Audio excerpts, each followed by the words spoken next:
Assalamualaikum warahmatullahi wabarakatuh. Alhamdulillahilladzi bi ni'matihi tatimmus shalihat wa bi fadlihi tatanazzalul khairat wal barakat wa bi tawfiqihi tatahaqqaqul maqasid wal ghayat. Allahumma salli wa sallim wa barik ala sayyidina wa maulana Muhammad wa ala alihi wa sahbihi ajma'in, amma ba'd. Subhanaka la ilma lana illa ma 'allamtana innaka antal alimul hakim. Allahumma 'allimna ma yanfa'una wanfa'na bima 'allamtana wa zidna 'ilma. Allahumma la taj'al ad-dunya akbar hammina wa la mablagha 'ilmina wa la tusallit 'alaina bi dhunubina man la yakhafuka wa la yarhamna.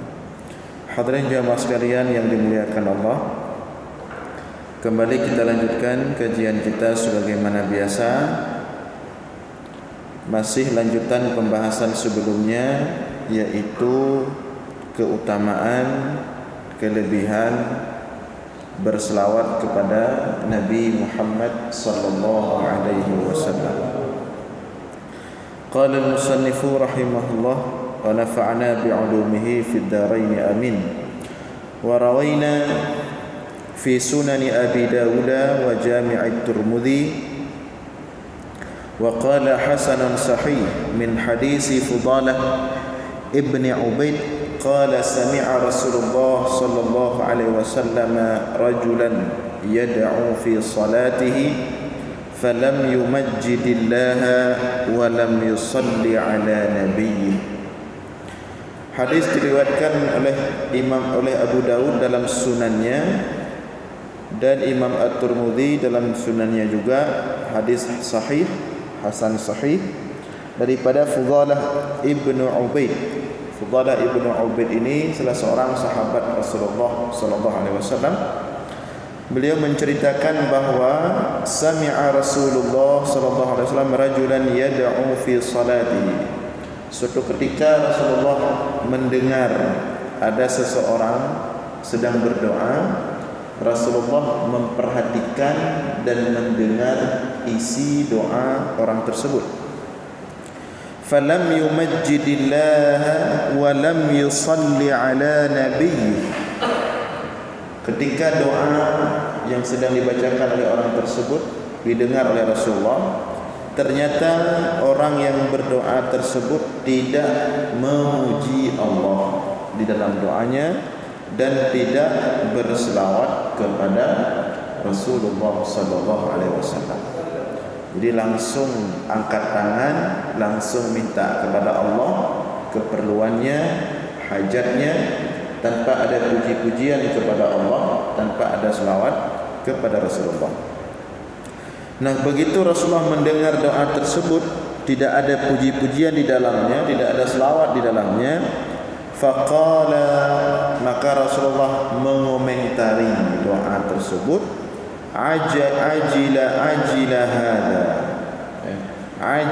hada, sungguh orang yang berdoa ini terlalu terburu-buru, terlalu terburu-buru. Summa da'ahu, maka kemudian selesai laki-laki itu berdoa, dipanggil oleh Rasulullah.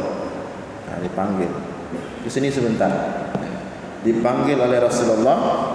Faqala lana aw li ghairihi, maka kemudian Rasulullah menyampaikan kepada orang tersebut dan kepada kami juga yang ada di situ, idza shalla ahadukum falyabda bitahmidi rabbih jalla wa azza was-sana'i alayhi thumma yusalli ala nabiy sallallahu alaihi wasallam thumma yad'u ba'du bima syaa. Rasulullah menyampaikan, apabila salah seorang di antara kalian berdoa, maka hendaklah dia memulai dengan memuji Allah, kemudian berselawat kepada Rasulullah, kemudian baru dia meminta segala keperluan dan hajatnya kepada Allah. Nah, ini cara berdoa yang betul. Jadi di dalamnya harus ada puji-pujian dan ada selawat kepada Rasulullah sallallahu alaihi wasallam. Dan sebenarnya sudah kita jelaskan pertemuan sebelumnya bahwa doa yang lebih indah itu ketika kita berdoa, kita tidak meniat berdoa. Jadi ketika kita berdoa, kita tidak niatkan itu doa. Jadi ketika kita mau berdoa, kita niatkan itu adalah kesempatan kita memuji Allah dan berselawat kepada Nabi. Jadi berdoa tanpa niat minta, tapi berdoa untuk memuji Allah. Ya Arhamar Rahimin, Ya Rahman, Ya Rahim, Ya Latif, Ya Mujibas Sa'ilin, Ya Rahim Du'afa, Wal Masakin. Terus memuji Allah, memuji Allah. Kemudian berselawat kepada Nabi, banyak-banyak memuji, banyak-banyak berselawat di awal, di akhir, di tengah.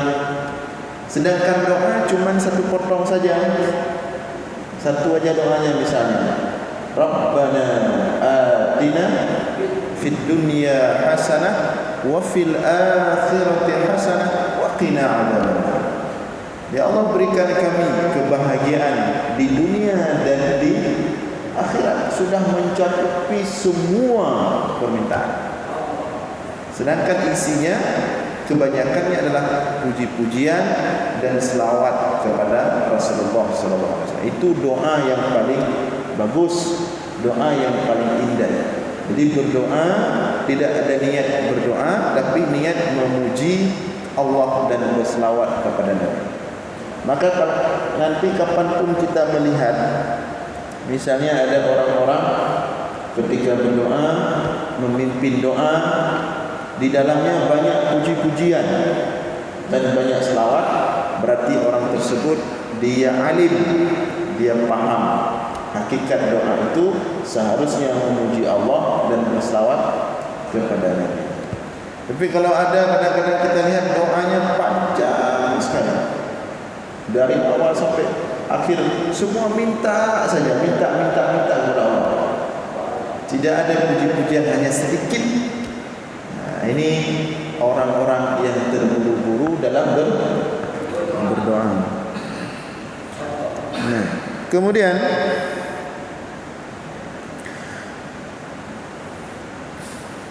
warawaina fi sahihain min hadis Ka'ab ibni Ujrah qala kharaja alaina Rasulullah sallallahu alaihi wasallam.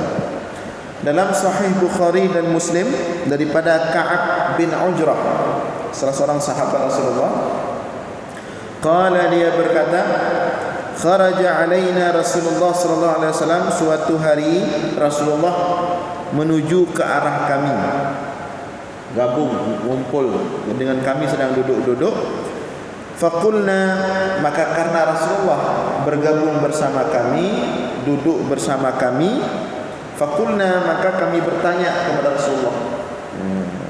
Karena ada orang alim di sekitar kita, ada ulama misalnya duduk bersama kita, maka kita tanya-tanya hukum-hukum. Nah, para sahabat bertanya kepada Rasulullah, qad alimna kaifa nusallimu alaika fa kaifa nusalli alaika. Sungguh kami tahu cara memberikan salam kepadamu wahai Rasulullah. Kami tahu cara berikan salam kepadamu dan kami sudah melakukan itu. Tapi bagaimana cara berselawat kepadamu wahai Rasulullah? Nah, ini pertanyaan menarik. Jadi para sahabat bertanya, wahai Rasulullah,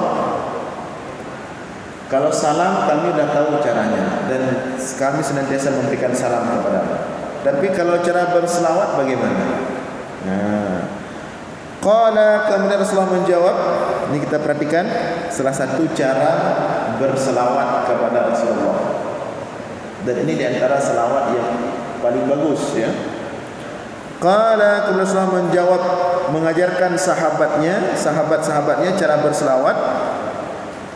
Qulu Allahumma salli ala Muhammad wa ala ali Muhammad kama sallaita ala ali Ibrahim innaka Hamidum Majid. Kemudian Allahumma barik ala Muhammad wa ala ali Muhammad kama barakta ala Ibrahim wa ala kama barakta ala ali Ibrahim innaka Hamidum Majid. Ini namanya selawat apa ini?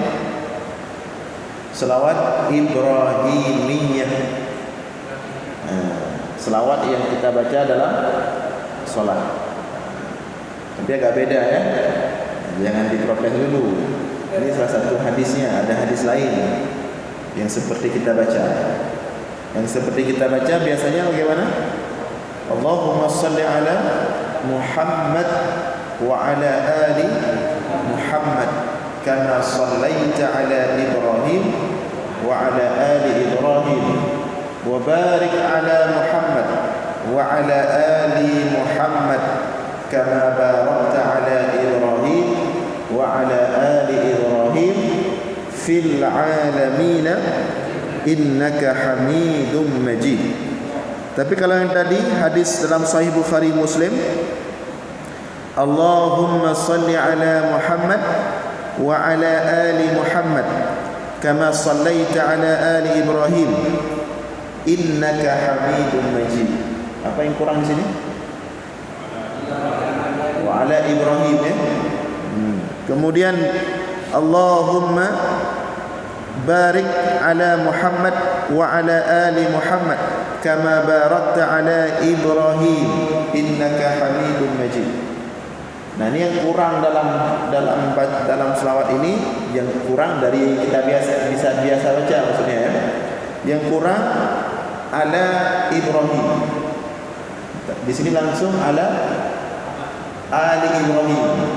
Yang ala Ibrahim enggak ada, langsung ala ali Ibrahim. Allahumma salli ala Ibrahim, Allahumma salli ala Muhammad wa ala ali Muhammad kama sallaita ala ali Ibrahim. Di sini seharusnya kama sallaita ala Ibrahim, baru wa ala ali Ibrahim. Ini langsung wa ala ali Ibrahim. Kemudian langsung innaka Hamidum Majid. Kemudian baru wa barik ala Muhammad wa ala ali Muhammad kama barakta ala ali Ibrahim, langsung ali Ibrahim. Kemudian innaka Hamidum Majid sekali lagi. Berarti berapa kali innaka Hamidum Majid? 2 kali. Ini dalam hadis ini.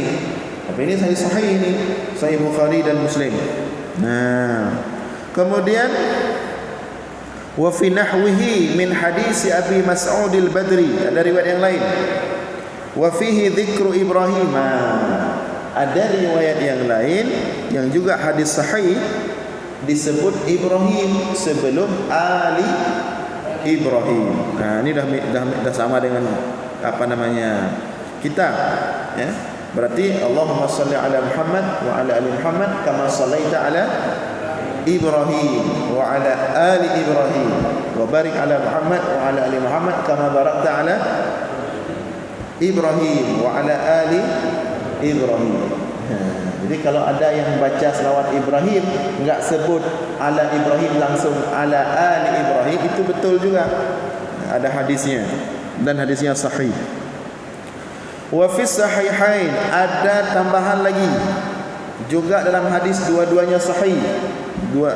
Dalam Sahih Bukhari Muslim.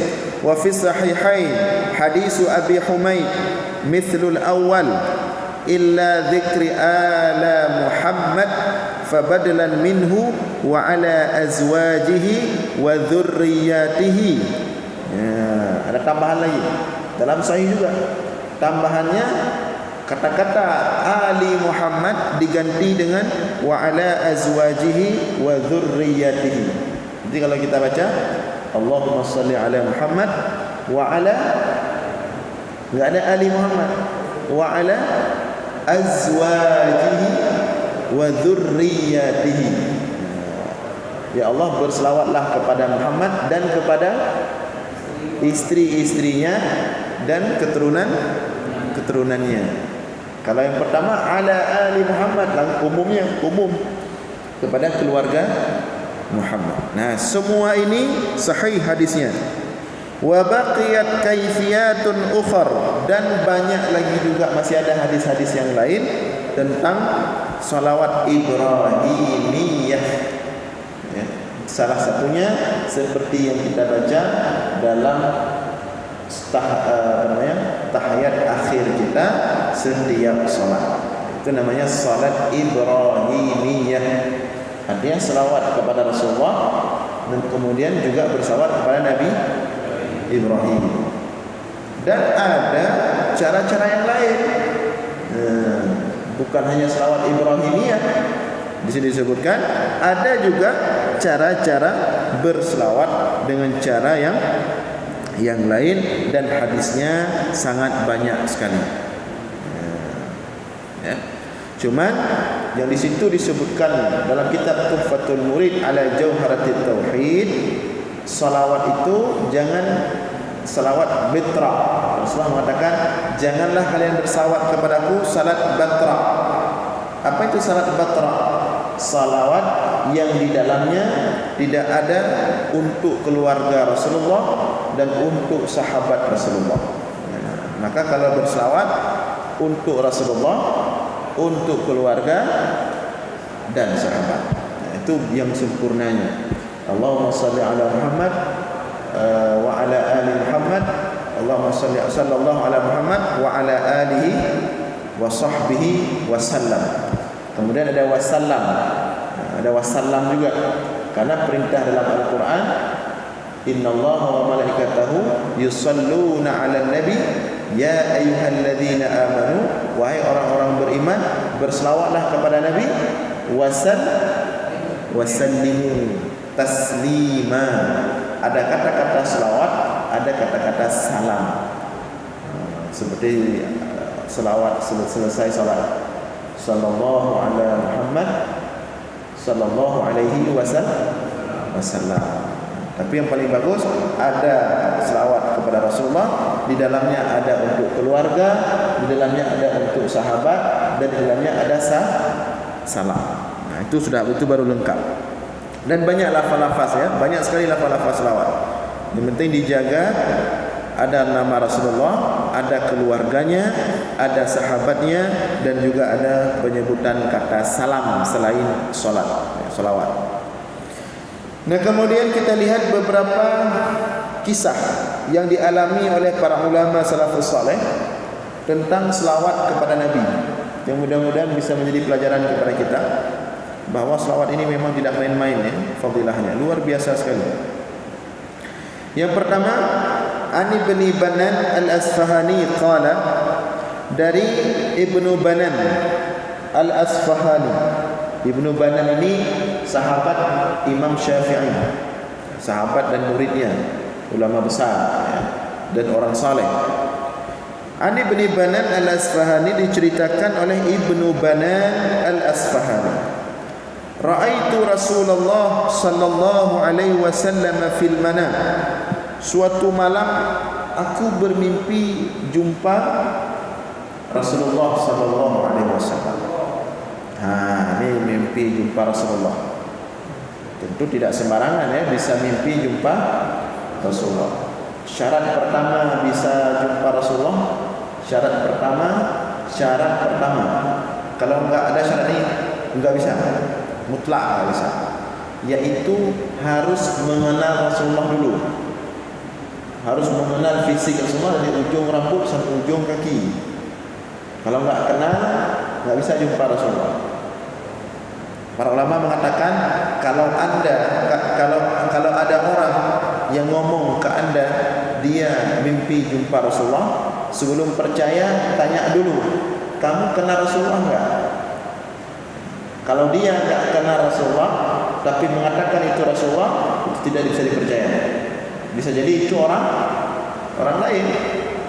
Bagaimana dia mengatakan jumpa Rasulullah sedangkan dia tidak tahu bagaimana wajah Rasulullah. Itu syarat mutlak. Untuk berjumpa Rasulullah harus kenal dulu Rasulullah. Setelah kenal Rasulullah, fisiknya, wajahnya, tubuhnya,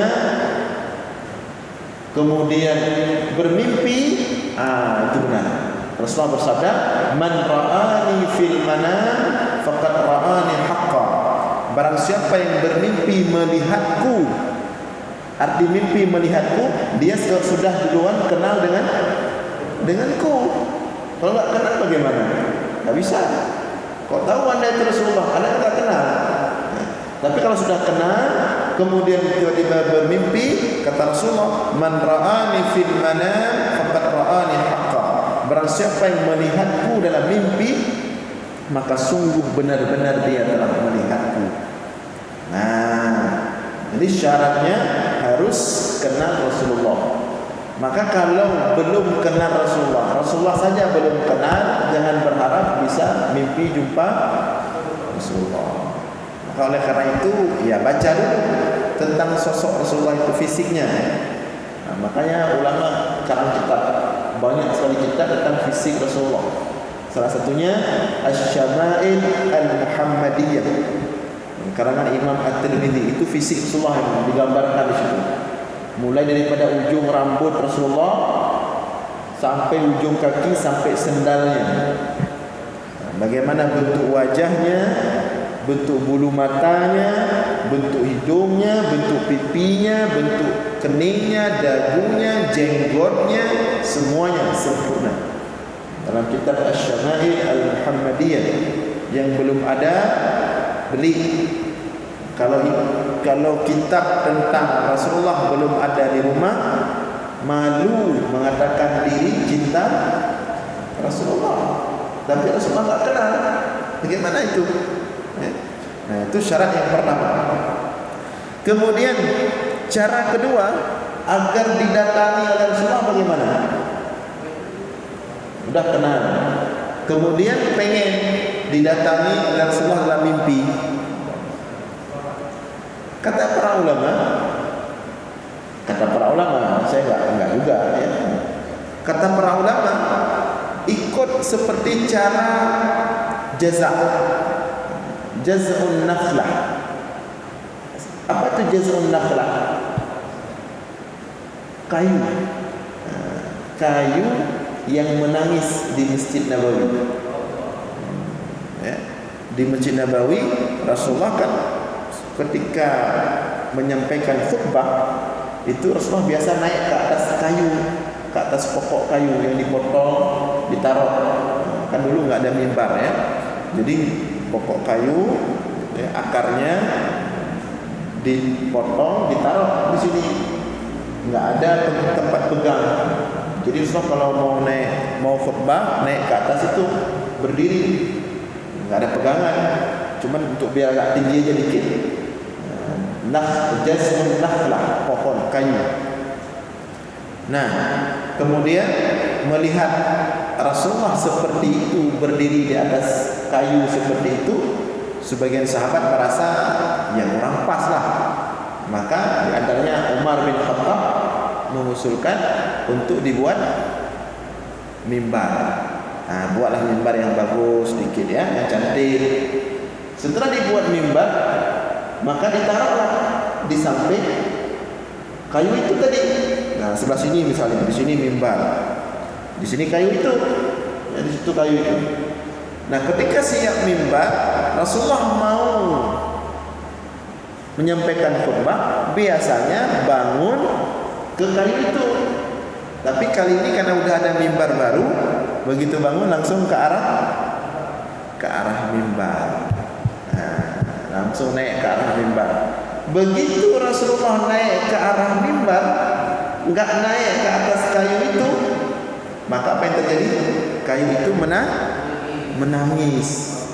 Maka hadis ini disebut hadis haninul jaza' dan mutawatir. Semua satu masjid mendengar tangisan kayu itu. Nangis dia. Begitu Rasulullah naik mimbar, nangis kayu ini. Nangis sebesar suaranya didengar oleh suatu masjid. Karena dia menangis enggak berhenti, sedangkan Rasulullah sudah berada di atas mimbar. Apa yang terjadi? Rasulullah turun dari mimbar dan mendatangi kayu itu, memeluknya, kemudian dikuburkan. Maka kata para ulama, kalau mau didatangi oleh Rasulullah harus seperti si kayu ini. Ketika rindu Rasulullah, ketika berselawat kepada Rasulullah sampai menangis sejadi-jadinya, insya Allah didatangi oleh Rasulullah. Seperti pohon ini. Tapi sayangnya kita umat akhir-akhir zaman ini ternyata rindu kepada Rasulullah jauh dikalahkan oleh rindunya si kayu ini. Jadi kalau belum bisa sampai nangis, berselawat berjam-jam teringat Rasulullah, ini susah untuk jumpa. Tapi kalau sudah seperti si kayu sampai nangis, enggak berhenti nangis, betul-betul lah Rasulullah turun dan mendatangi dia. Nah, seperti nanti bisa lihat selawat burdah ya. Ada selawat burdah. Bagus selawatnya, punya Imam Al-Busairi. Al-Busairi, ulama besar, pernah jadi mufti di Mesir. Dulu udah lama ya. Nah, ulama besar ini. Dia salah seorang ulama yang dikenal sangat cinta Rasulullah. Selalu berselawat kepada Rasulullah. Kalau berselawat sampai nangis-nangis. Maka suatu ketika dia kena penyakit lumpuh ya. Mungkin kalau bahasa kita bisa stroke atau apalah sejenisnya, sehingga dia enggak kemana-mana, susah kemana-mana, di rumah aja. Karena di rumah aja, jadi dia fokus berselawat. Karena selalu berselawat. Pada suatu malam dia tulis puji-pujian kepada Rasul dalam bentuk bait syair. Bait syair. Dalam kondisi lumpuh, enggak bisa bangun, enggak bisa apa, dia tulis bait syair, dia nikmati, dia resapi sambil menangis, sangat rindu kepada Rasulullah. Saking rindunya sampai dia tertidur. Begitu tertidur, maka seperti si kayu tadi, betul-betul rindu kepada Rasulullah, bukan hanya di mulut saja. Betul-betul rindu berselawat, menulis selawat, bait-bait pujian Rasulullah, menangis sampai tertidur. Nah, begitu tertidur, ternyata betul-betul didatangi oleh Rasulullah SAW. Begitu didatangi oleh Rasulullah, apa yang terjadi? Rasulullah mengambil burdahnya, burdah Rasulullah. Burdah itu dia seperti ridak tapi besar ukurannya. Itu burdah, ridak besar. Kalau kita kan ridak kecil, ini ridak besar burdah. Maka dia ambil burdah Rasulullah, ridak Rasulullah itu ditaruh di bahu Imam Al-Busairi. Begitu ditaruh seperti itu, kemudian Imam Al-Busairi terkejut terbangun. Begitu dia terbangun, maka bait-bait syair puji-pujiannya kepada Rasulullah diberikan nama dengan selawat burdah, karena burdah yang dia dapatkan dari Rasulullah ketika dia letakkan di bahunya. Dan begitu dia bangun, penyakit lumpuhnya sembuh total. Maka selawat burdah itu sampai hari ini terkenal seluruh dunia. Nah, di mana saja dibaca selawat burdah itu. Ya, kalau kita memang semua selawat baca, tahu kita. Ya. Tapi di mana-mana orang terkenal selawat burdah itu. Kalau kita tanya, tahu nggak selawat burdah? Tahu semua, seluruh dunia. Punya Imam Al-Busairi. Maka para ulama mengatakan itu salah satu cara agar bisa bermimpi berjumpa Rasulullah sallallahu alaihi wasallam. Mudah-mudahan Allah karuniakan kita kecintaan kepada Rasulullah ya. Nah, kita lanjutkan. Kisah ini kita selesaikan. Jadi kata Ibnu Banan Al-Asfahani, murid Imam Syafi'i, sahabat senior Imam Syafi'i, aku bermimpi berjumpa Rasulullah sallallahu alaihi wasallam. Dalam mimpi itu, faqultu lahu, aku bertanya kepada Rasulullah, hal nafa'ta ibna ammika Syafi'i bi syai'in aw khassastahu bi syai'in, karena Ibnu Banan ini sangat favorit dengan gurunya Imam Syafi'i, maka ketika dia jumpa Rasulullah mimpinya, dia tanya tentang Imam Syafi'i, wahai Rasulullah, bagaimana guru saya Imam Syafi'i? Apakah dia baik di alam sana atau dia tidak baik? Apakah ada kebaikan baginya? Bagaimana dia di sana? Sudah meninggal Imam Syafi'i, ya? Qala na'am. Rasulullah menjawab, iya, sa'altu rabbi alla yuhasibahu. Syafi'i Muhammad bin Idris telah mendapatkan kebaikan di alam barzakh, dan aku telah meminta kepada Allah alla yuhasibahu, agar dia tidak dihisab oleh Allah. Faqulna, maka tanya Ibnu Banan Al-Asfahani kepada Rasulullah, bima, bagaimana bisa wahai Rasulullah? Apa kelebihan yang telah dia lakukan, sehingga dia menjadi orang yang mendapatkan, jadi orang yang tidak dihisab? Ada 70.000, ada dalam sebuah hadis ada 70.000 umat Nabi Muhammad yang tidak dihisab di hari akhirat. Itu tingkat tertinggi, ya, tidak dihisab. Begitu dibangkitkan langsung ke surga, tidak ada sirat, tidak ada terima buku kanan kiri, tidak ada ditimbang, langsung mulus. Tapi itu tidak semua, ya. Nah, jadi Imam Syafi'i dapat itu. Ditanya oleh Ibnu Banan Al-Asfahani, bagaimana caranya itu? Ya. Apakah karena Imam Syafi'i ini ilmunya luas? Apakah karena banyak murid-muridnya? Apakah karena banyak kitabnya? Apakah karena dia seorang ulama mujtahid besar? Qala, Rasulullah menjawab, innahu kana yusalli alayya salatan lam yusalli alayya bimisliha. Jawab Rasulullah, Syafi'i itu ahli selawat. Syafi'i itu ahli selawat, dan dia kana yusalli alayya salatan, dia punya selawat khusus kepadaku, kata Rasulullah. Yang selawat yang dia bacakan itu tidak pernah dibacakan oleh orang lain. Dia ada selawat khusus. Nah, qultu, maka ditanya oleh Ibnu Banan Al-Asfahani, wa ma hiya? Apa selawat yang dibacakan oleh Imam Syafi'i wahai Rasulullah? Qala, Rasulullah menjawab, kana yaqul, si Syafi'i itu sering kalau dia berselawat kepadaku, dia membacanya, Allahumma salli ala Muhammad kama dzakarahu dzakirun wa ghafala an dzikrihil ghafilun. Nah, itu selawat Imam Syafi'i. Allahumma salli ala Muhammad kama dzakarahu dzakirun wa ghafala an dzikrihil ghafilun. Kalau beli kitab Imam Syafi'i, judulnya Ar-Risalah.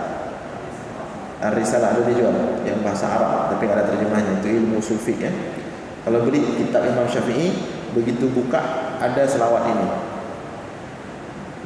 Selawat Imam Syafi'i itu tulis, Allahumma salli ala Muhammad kama dzakarahu dzakirun wa ghafala an dzikrihil ghafilun. Maka kemudian nanti ada cerita lain lagi, bahwa mimpinya bukan dibaca dengan mulut, tapi mimpi melihat Imam Syafi'i dalam satu kebun surga dalam mimpi itu. Kemudian orang yang bermimpi itu bertanya kepada Imam Syafi'i, wahai Imam Syafi'i, dengan apa kamu mendapatkan kemuliaan berada di kebun surga ini? Apakah dengan ilmumu? Apakah dengan banyak jumlah muridmu? Apakah dengan banyak kitabmu? Kata Imam Syafi'i, bukan, tapi aku menulis dalam kitabku Ar-Risalah selawat kepada Nabi yang bunyinya Allahumma salli ala Muhammad kama dzakarahu dzakirun wa ghafala an dzikrihil ghafilun. Dengan tulisan selawat itulah aku aku mendapatkan kemuliaan pada hari ini. Ya, maka kami dulu di pesantren di daerah itu kalau boleh kita disuruh tulis itu selawat. Dan hadisnya sudah kita bacakan hadisnya pertemuan sebelumnya.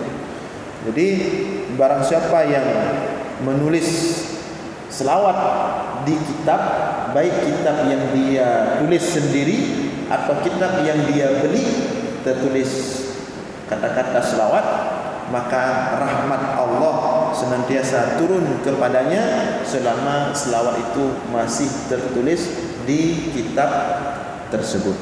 Nah, ini kisah Imam Syafi'i tentang selawat kepada Rasulullah sallallahu alaihi wasallam.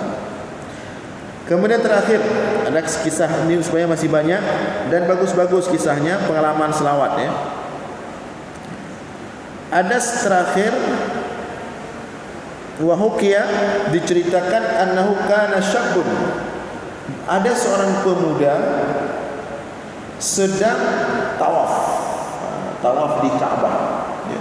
Ada seorang pemuda sedang tawaf di Ka'bah, wa yashtaghilu bis salati ala Rasulillah, dan senantiasa berselawat, tawaf, selawat, sambil tawaf, selawat, terus selawat, banyak sekali selawat terus, sambil tawaf, sambil selawat terus.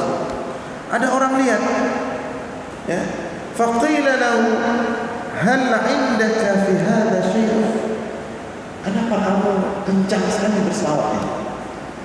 Kenapa kamu enggak berhenti berselawat terus? Apakah ada sesuatu terjadi padamu? Tanya orang yang melihat itu. Qala na'am, jawab anak muda itu, iya, telah terjadi sesuatu kepadaku sehingga membuatku tidak bisa meninggalkan selawat, terus selalu berselawat. Apa itu? Dia menceritakan, kharajtu ana wa abi hajjaini, suatu tahun aku pergi haji dengan ayahku berdua. Dia anak muda ini sama ayahnya pergi haji, ya. Famarida abi fi ba'dil manazil wa mata. Ayahku meninggal dalam penginapannya, ayahku meninggal. Ya. Ketika meninggal, faswadda wajhu, wajahnya hitam. Ya. Pergi haji, ayahnya meninggal dalam pelaksanaan ibadah haji, tiba-tiba ayahnya meninggal di penginapan. Begitu meninggal, faswadda wajhu, wajahnya hitam, gelap.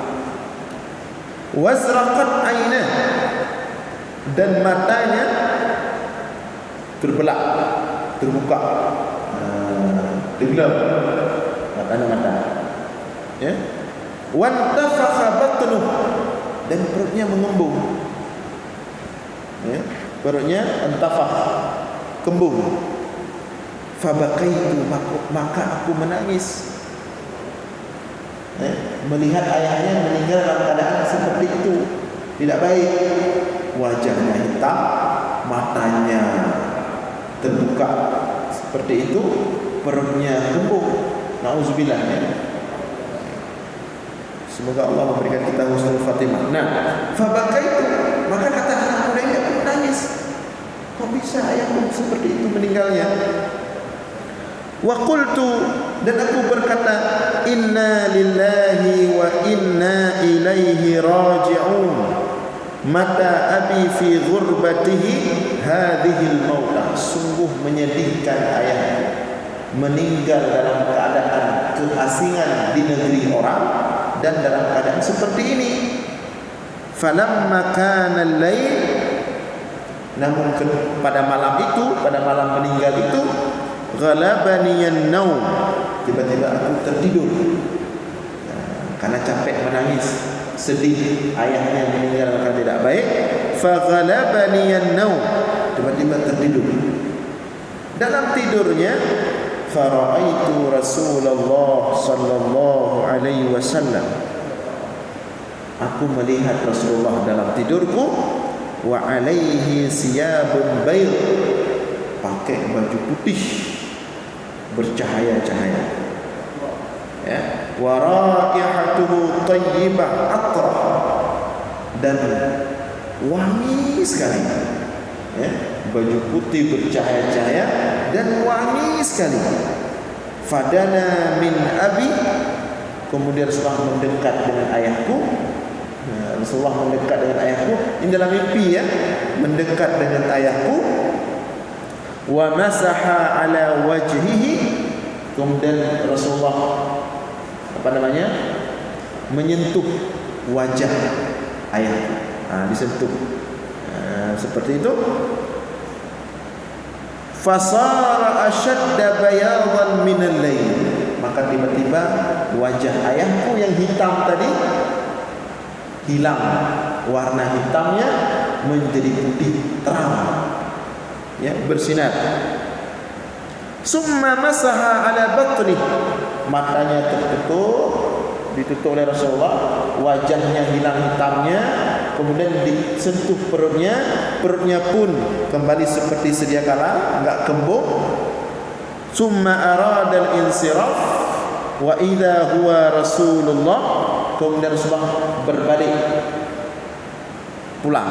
Setelah menyentuh ayahnya, wajah ayahnya jadi putih, perutnya kembali seperti biasa, enggak kembung lagi, matanya tertutup. Kemudian ketika Rasulullah ingin berangkat, masih dalam mimpi, qala, Rasulullah berkata kepadaku, si anak muda yang bermimpi ini, inna abaka kana yukthirul ma'asi wadh-dhunub, sesungguhnya ayahmu dulu banyak dosa dan maksiat yang menyebabkan wajahnya hitam, perutnya kembung dan matanya terbuka.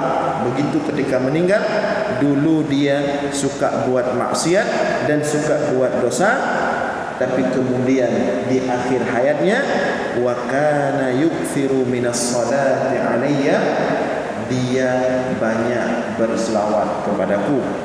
Falamma nazala bihi ma nazala istaghathani fa aghastu, ketika dia mau meninggal, dia makin memperbanyak selawat kepadaku, dia semakin rindu kepadaku, dia menyebut-nyebut namaku, dia memanggil-manggilku, dia minta tolong kepadaku. Fa'aghastuhu, maka sekarang aku datang menolongnya daripada su'ul khatimah, mati yang tidak baik. Wa ana ghayyasun liman aktsara as-salata alayya fi darid dunya, dan aku akan menolong orang-orang yang sangat banyak selawatnya kepadaku ketika hidupnya di dunia.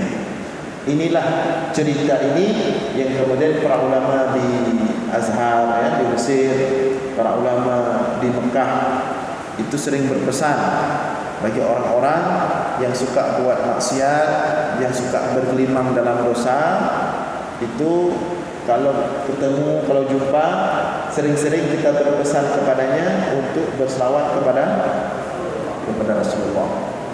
Banyak kejadian orang-orang yang berselawat kepada Nabi, walaupun dia kemudian berbuat maksiat, Allah mengarahkannya untuk bertaubat dan kembali kepada jalan yang benar. Jadi kalau ada orang-orang bertanya kepada kita, bagaimana saya ini banyak sekali dosa tapi susah sekali ke masjid, bagaimana saya ini banyak dosa tapi masih susah untuk ini, untuk itu, maka salah satu solusi yang bisa kita berikan, kita arahkan untuk banyak-banyak berselawat kepada Rasulullah sallallahu alaihi wasallam. Mudah-mudahan Allah menyelamatkan orang tersebut dari su'ul khatimah. Baik, itulah beberapa fadilah dan keutamaan berselawat kepada Nabi. Mudah-mudahan kita termasuk orang-orang yang banyak berselawat kepada Rasulullah sallallahu alaihi wasallam. Aqulu qawli hadza wa astaghfirullah li wa lakum. Wassalamu alaikum warahmatullahi